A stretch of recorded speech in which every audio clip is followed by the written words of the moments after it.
الصلاة والسلام على سيدنا محمد المصطفى وعلى آله وأصحابه أهل الصدق والوفاء. أما بعد، لرضا الله تعالى ولشفاعة رسول الله وعلى كل نية صالحة وعلى كل ما نوى به سلفنا الصالحون أجرنا وأجرهم الله. الفاتحة. أعوذ بالله من الشيطان الرجيم. بسم الله الرحمن الرحيم. الحمد لله رب العالمين الرحمن الرحيم مالك يوم الدين إياك نعبد وإياك نستعين اهدنا الصراط المستقيم صراط الذين أنعمت عليهم غير المغضوب عليهم ولا الضالين آمين. بسم الله الرحمن الرحيم. قال المؤلف رحمه الله تعالى ونفعنا به وبعلومه وأمدنا بأسراره وأعاد إلينا ببركاته آمين. Hadirin hadirat yang dirahmati Allah Subhanahu wa taala, mari kita lanjutkan kajian tafsir kita, yaitu surat Al-Ma'un. A'udzubillahi minasyaitonir rajim. Bismillahirrahmanirrahim. Surat Al-Ma'un, ya, yang dimulai dengan ara'aital ladzi yukadzibu bid-din fadzalika alladzi yad'ul yatim wa la yakhuddu 'ala ta'amil miskin fawailul lil musallin alladzina hum 'an salatihim sahun alladzina hum yura'un wa yamna'un al-ma'un. Surat Al-Ma'un ini para ulama memberikan nama bermacam-macam. Paling tidak ada 3 nama yang dikenal, ya, dari surat Al-Ma'un. Yang pertama adalah surat Al-Ma'un sendiri, yaitu diambil dari ayat terakhir. Apa itu artinya Al-Ma'un? Al-Ma'un itu adalah artinya mencegah untuk memberikan dari hal-hal yang kecil yang dimilikinya. Itu Al-Ma'un. Jadi hal-hal yang paling kecil, yang paling remeh, ya, yang menjadi kebutuhan sehari-hari, ya, dia tidak mau meminjamkannya. Itu namanya Al-Ma'un. Ada lagi yang menamakan surat Al-Ma'un dengan surat Ad-Din. Ad-Din, yaitu ada 2 maknanya Ad-Din ini. Ad-Din itu maksudnya adalah agama, ya. Yukadzibu bid-din itu mendustakan agama, yaitu urusan agama. Ada makna yang kedua, ad-din itu adalah ad-din, yaitu hari kiamat. Maknanya hari kiamat. Sebenarnya masih sama antara makna agama dan hari kiamat, sama, karena urusan hari kiamat itu adalah urusan agama dan informasinya ada di dalam agama. Nah, yang ketiga, ada yang menamakan surat Al-Ma'un ini adalah surat Al-Yatim. Kenapa? Karena di sini berbicara tentang bagaimana dorongan dari Allah agar kita ini mencintai anak yatim sebelum kita mencintai yang lainnya. Gitu. Nah, ayat ini turun, surat ini turun di Madaniyah, dari Madinah, disebut Madaniyah. Ada yang bilang ara'aital ladzi yukadzibu bid-din turun di Makkah. Jadi ada 2 versi ulama yang berdasarkan dari riwayat para sahabat. Ibnu Abbas mengatakan ini termasuk golongan Madaniyah, Makkiyah. Sedangkan yang lain seperti Imam Qatadah itu menganggapnya ini adalah surat Madaniyah. Baik, kita lanjutkan, ya, langsung kepada kajiannya. Isinya ara'aital ladzi yukadzibu bid-din. Ayat ini dimulai dengan sebuah pertanyaan oleh Allah Subhanahu wa taala. Ara'aital ladzi yukadzibu bid-din, tahukah kamu, ya, alladzi yukadzibu bid-din, siapa orang yang mendustakan agama itu atau yang mendustakan hari akhir.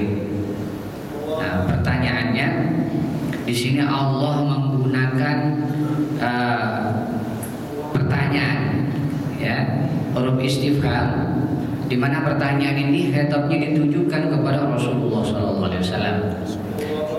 Dan tentu tidak hanya untuk Rasulullah pertanyaannya, tapi kepada orang, ya, yang pantas, ya, untuk menerima apa pesan daripada surat ini.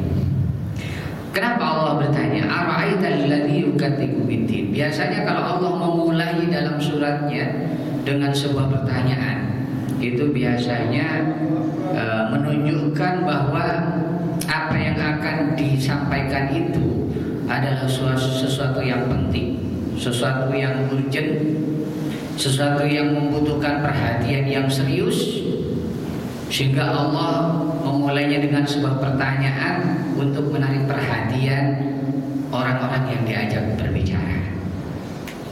Artinya ingin mendapatkan perhatian khusus, makanya dimulai dengan sebuah pertanyaan. Nah, jadi setiap surat yang dimulai dengan satu pertanyaan berarti Allah ingin mendapatkan perhatian khusus dari pesan yang ingin disampaikan itu. Dan ini tentu pertanyaan ini cukup menarik, khususnya ya bagi kita selaku umat Islam, ya.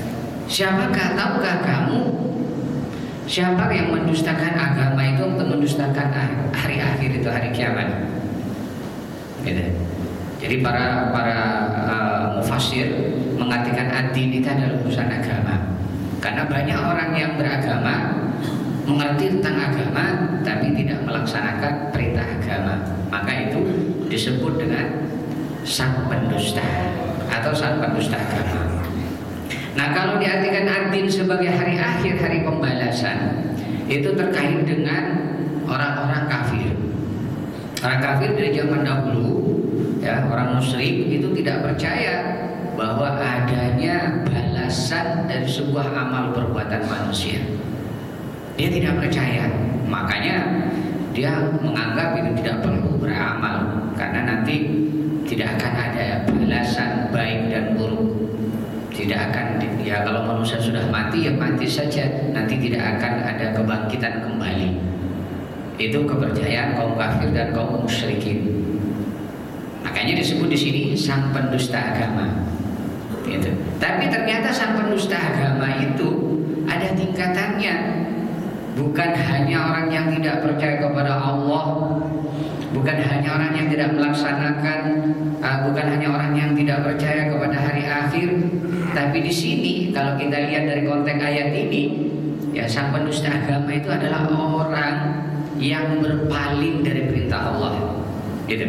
Karena nanti para ulama membagi orang yang kufur itu ada tingkatannya. Kafir itu ada al-kufru fil aqidah, orang kafir terhadap akidahnya. Kafir dalam segi akidahnya, dia tidak percaya adanya Tuhan, tidak percaya ada yang utusan dan malaikat, tidak percaya. Itu namanya kafir fil aqidah.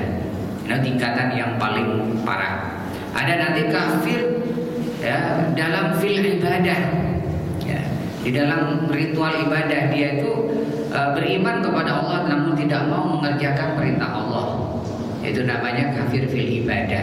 Jadi mengingkari, ya, mengingkari, berpaling dari perintah Allah walaupun dia tahu itu adalah kewajiban. Itu namanya al-kufru fil ibadah. Yang ketiga adalah al-kufru fil ni'mah, kufur di dalam nikmat Allah. Itu termasuk disebut kufur juga.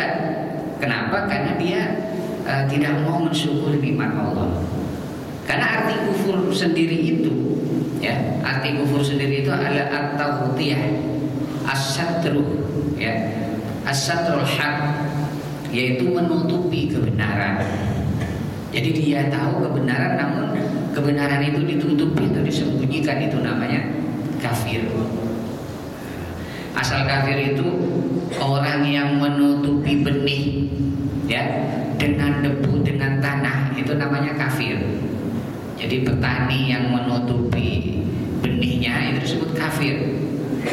Atau malam yang menutupi cahaya siang itu disebut kafir. Ya, ini semua masih berkaitan. Intinya orang yang kafir itu adalah orang yang tertutup atau menutupi kebenaran atau tertutup dari kebenaran, yang mana kalau orang sudah menutup atau tertutup dari kebenaran itu, manusia itu akan cenderung berada dalam kegelapan dalam hidupnya. Jadi masih nyambung. Nah, terkait dengan pendusta agama itu sama. Pendusta agama itu ya terkait dengan orang yang menutupi kebenaran dengan sengaja atau dia tertutup oleh kebenaran karena tidak sengaja, karena adanya penghalang-penghalang, penghijab atau hijab-hijab yang menghalanginya sehingga dia tidak mau menerima kebenaran itu atau melaksanakan kebenaran itu. Siapakah sang pendusta agama atau sang pendusta hari akhir itu?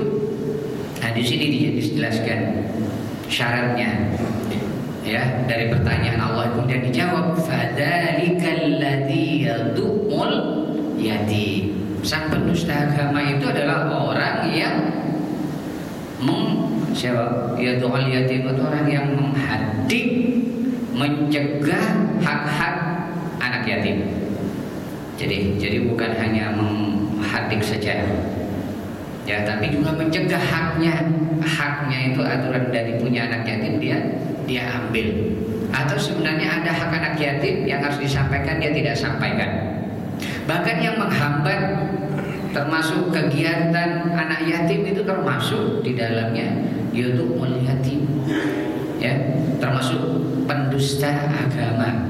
Makanya kalau ada orang minta sumbangan dari anak yatim itu nggak usah ditanya dari anak yatim mana, tidak perlu, kasih saja. Ya. Apalagi ada orang misalnya yayasan minta, ya itu tidak perlu ditanyakan.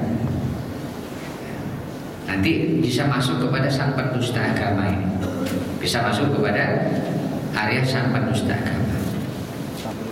Nah, termasuk yadul yatim di sini atau dia tidak bersikap baik kepadanya, tidak bersikap baik, tidak bersikap ramah, ya, berbuat kasar kepadanya, menghardiknya, ya, dan lain sebagainya.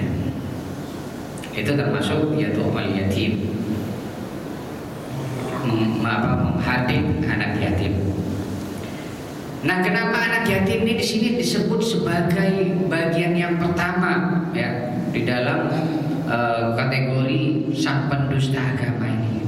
Nah, karena ini mengingat anak yatim ini ya mempunyai keutamaan yang luar biasa bagi orang yang memeliharanya, menyantuninya, dan memberikan kasih sayang kepadanya, merawatnya. Allah menjanjikan surga. Dan surganya itu kurang lebih sedikit, ya, satu level di bawah Rasulullah SAW. Itu penghormatan Allah yang diberikan kepada orang-orang yang menyantuni anak yatim, berbuat baik kepada anak yatim, memberikan hak-hak anak yatim, menyayangi anak yatim. Itu termasuk karena keutamaannya. Ya, keutamaannya, ya. Kenapa? Orang yatim itu kenapa kok harus harus dibantu? Karena dia itu benar-benar sendiri. Kalau sudah tidak ada bapaknya, dia itu benar-benar sendiri. Tidak ada yang bisa menyantuni, tidak ada yang bisa nolong. Gitu. Makanya hanya butuh belas kasih daripada orang-orang yang peduli kepadanya. Makanya orang yang peduli kepada anak yatim itu diberikan kehormatan dan derajat yang tinggi bagi Allah Subhanahu wa taala. Itu yang pertama. Kategori yang kedua, orang yang yang mendustakan agama itu selain tadi mencegah atau menghalangi memberi kepada anak yatim, wala yahuddu ala ta'amil miskin, dan juga dia tidak menganjurkan untuk memberikan makan kepada orang miskin. Nah, yang kedua ini baru disebut orang miskin. Berarti menyantuni anak yatim itu lebih utama daripada memberikan makan kepada orang miskin. Karena apa? Karena anak yatim disebut pertama kali di dalam ayat ini.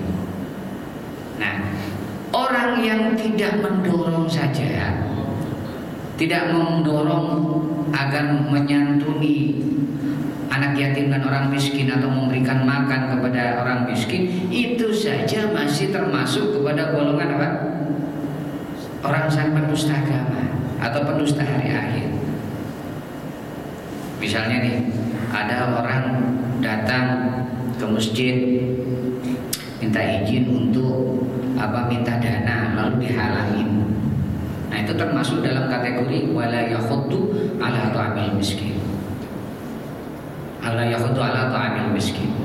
Tidak ikut mendorong, tidak ikut memfasilitasi ya terhadap proses pemberian makan terhadap orang non miskin. Itu termasuk kategori sang pendusta agama. Nah, yang ketiga ya. Yang ketiga, siapa juga sang pendusta agama ini? Nah, masuk di dalamnya adalah fawailul lil musallin. Ada kaitannya juga. Orang yang sholat tapi celaka. Ini juga termasuk sang pendusta agama. Siapakah mereka? Orang yang sholat tapi sholatnya celaka. Yang pertama adalah satu kelompok al-munafiqun. Orang-orang yang munafik ya. Orang yang munafik. Siapa orang yang munafik itu? Orang yang munafik itu ya orang yang disebutkan innal munafiqin, sungguhnya orang munafik itu bila mana dia qamu ila sholat, bila mana hendak mengerjakan sholat, qamu salah, mereka bangun aras-arasan, malas-malasan. Nah, kalau sudah tiba waktunya sholat, itu mereka malas-malasan. Itu kelompok munafik. Itu termasuk orang yang celaka juga. Ya. Fawailun lil musallin, celaka bagi orang yang sholat. Nah, sebelum saya menjelaskan tentang kelompok orang yang celaka di orang sholat ini, saya sedikit ingin menjelaskan tentang fawailun ini. Apa arti fawailun ini? Nah, di dalam tafsir dikatakan, di dalam tafsir Ibnu Katsir ataupun tafsir Fathul Qadir dikatakan bahwa ini disebut fawailun, celaka. Itu satu adalah artinya mereka celaka karena disiksa oleh Allah. Adzabul lahum au halakun, atau mereka berada dalam kecelakaan karena disiksa oleh Allah. Itu. Yang kedua yang disebut fawailun itu yaitu apa? Neraka wail, yaitu suatu lembah yang ada di neraka jahanam yang disiapkan bagi orang yang sholat juga, namun sholatnya sahun. Nanti kita jelaskan kategori sahun itu. Jadi fawail itu ada pengertiannya dua, kecelakaan di dunia maupun di akhirat, dan juga fawailun ini termasuk satu lembah tempat penyiksaan di neraka jahanam.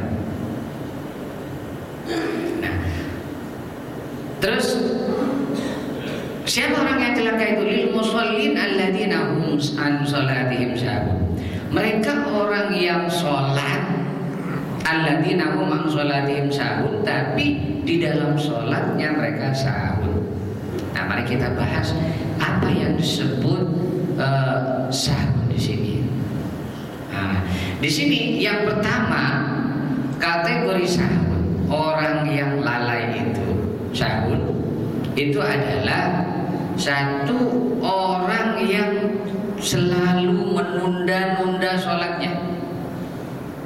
Yang pertama kategori sahun adalah orang yang selalu menunda-nunda sholatnya. Jadi kalau sholat itu nggak pernah tepat waktu, dan dia selalu menjadi kebiasaan seperti itu tiap hari, gitu, menunda. Bahkan menundanya itu hampir sampai pada waktu berikutnya. Itu orang yang sahun. Jadi mepet-mepet, kalau sholat duhur mepet kepada sholat asar, misalnya. Selalu begitu. Kalau asarnya mepet kepada maghrib. Itu namanya kategori al-musallin, orang yang sholat tapi sahur. Gitu ya. Bahkan ada yang bukan hanya mepet, tapi ada yang dijamak semuanya, rombongan. Sholli fardhu dhuhri wal asri wal maghrib wal isya'i, rombongan lillahi ta'ala, misalnya begitu ya, dijamak semua, dikodok atau karena saking apa? Saking sibuknya terhadap urusan dunia. Terus kategori yang kedua, sahun itu adalah ya, orang yang tidak sempurna syarat rukunnya, sholatnya tidak tumakninah ya, dari bacaannya, dari satu bacaan ke bacaan yang lainnya nyambung, tidak ada jedanya, dari satu gerakan kepada gerakan lainnya nggak ada tumakninahnya, nyambung. Nah itu namanya apa itu juga termasuk kategori sah. Kalau dari segi bacaan tuh ada jeda, namanya disebut saktah dalam ilmu fikih. Saya ketika baca Al-Fatihah, waladhdallin, berhenti sebentar, baru baca surat, bukan habis waladhdallin langsung baca surat nyambung, misalnya itu nggak boleh. Itu kategori yang ketiga adalah sahun itu adalah tidak sempurna bacaannya ya, buru-buru, gerakannya juga buru-buru, tidak tumakninah, tidak saktah. Nah pengertian yang keempat, sahun itu yang termasuk kategori orang yang sholat tapi celaka siapa? Sahun itu adalah yaitu orang yang kalau tadi menunda mengakhirkan sholatnya, yang keempat adalah orang yang tidak khusyuk, orang yang tidak khusyuk di dalam sholatnya. Mereka adalah sedikit sekali mengingat Allah dalam sholatnya. Artinya apa? Karena perintah sholat itu aqimis sholat li dzikri, tegakkan sholat itu adalah untuk mengingat Allah. Jadi bila mana kita sholat dan mengingat Allah, maka masuk dalam kategori sahur. Ini kayaknya menjadi penyakit kita semua, menjadi masalah kita semua, bahwa kalau kita sholat ini susah sekali kita untuk bisa khusyuk kepada Allah, apalagi bisa mengingat Allah dalam sholat kita secara full, dari mulai takbir sampai salam itu sulit. Yang bisa kita lakukan itu yaitu pada saat takbir saja kita ingat Allah. Pada bacaan selanjutnya kadang-kadang sudah tidak ingat. Nah, oleh sebab itu kita diperintahkan oleh Allah, aqimis sholat li dzikri, tegakkan sholat itu semata-mata untuk mengingat aku. Nah, karena kebalikannya, orang yang sholat nggak ingat Allah itu berarti termasuk tidak khusyuk.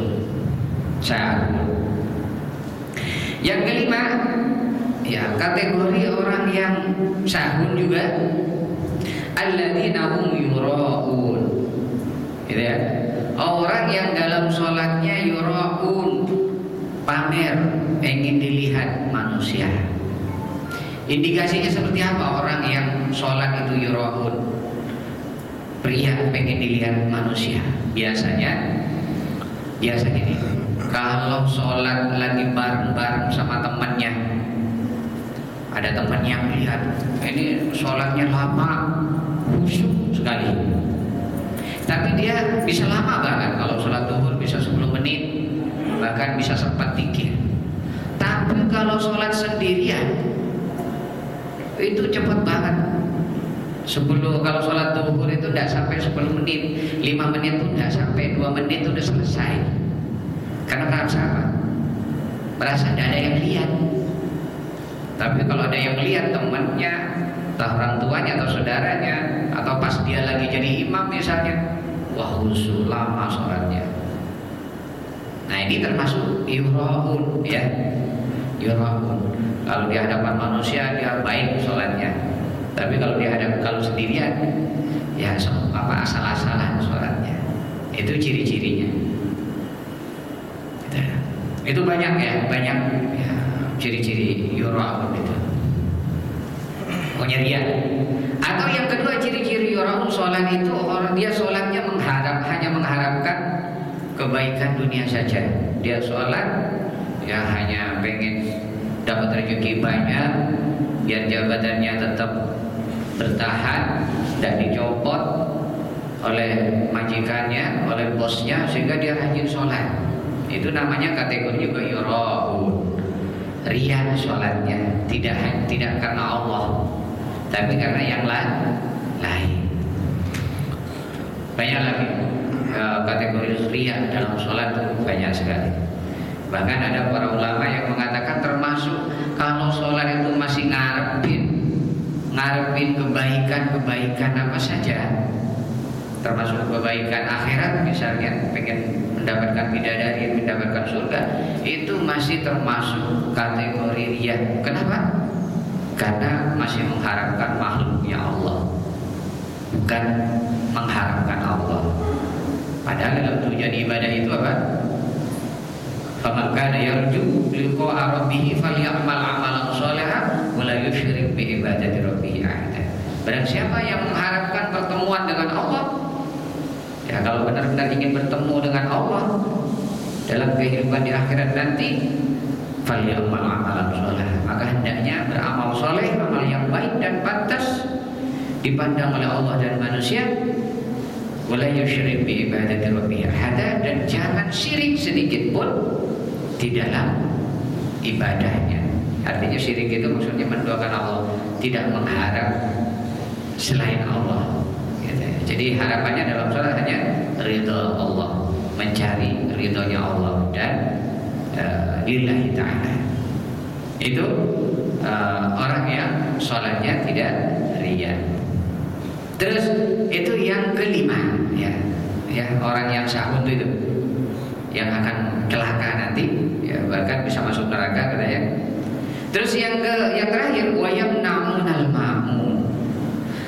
Orang pendusta agama itu, ya, wayam namunal, salah satunya apa? Wayam namunal ma'mun.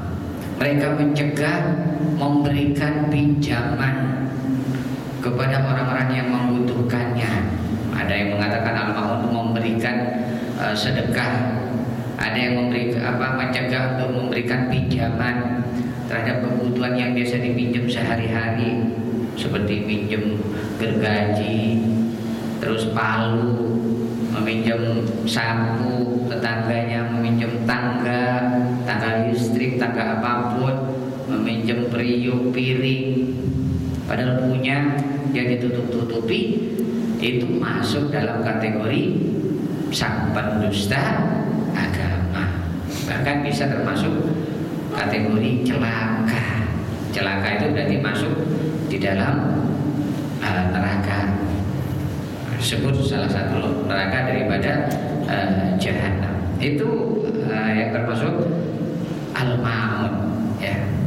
Di sini disebutkan ma'un itu periuk, kapak, ya, timba yang biasa dipinjam oleh tetangga. Nah, itu. Baik, barangkali itu, ya. Barangkali itu gambaran daripada surat Al-Ma'un, ya, sang pendusta agama, yang isinya antara lain yaitu tadi orang yang mencegah hak anak yatim, tidak memfasilitasi untuk menolong anak yatim, dan orang yang lalai di dalam sholatnya, orang yang riya dalam sholatnya, dan orang yang mencegah meminjamkan barang-barang yang dibutuhkan oleh tetangganya. Itu adalah gambaran daripada isi surat Al-Ma'un atau surat Al-Yatim atau surat Ad-Din. Jadi demikian, mudah-mudahan kita ini bisa terlepas daripada kategori sang pendusta agama atau sang pendusta hari akhir. Untuk bisa melepaskan itu, maka kita harus banyaklah menolong anak yatim, memfasilitasi ya untuk kesejahteraan anak yatim, ya belajar khusyuk dalam sholat, istiqomah dalam sholat, benar dalam sholatnya, dan supaya ikhlas di dalam sholatnya, dan gemar bersedekah. Itu intinya kalau kita ingin terbebas daripada label sang pendusta agama. Demikian barangkali, kurang lebihnya kami mohon maaf. Kita tutup dengan doa penutup majlis. Bismillahirrahmanirrahim. Subhanakallahumma bihamdika asyhadu an la ilaha illa anta astaghfiruka wa atubu ilaik. Allahumma fiqhil haqqa min tariq wal afu minkum. Wassalamualaikum warahmatullahi wabarakatuh.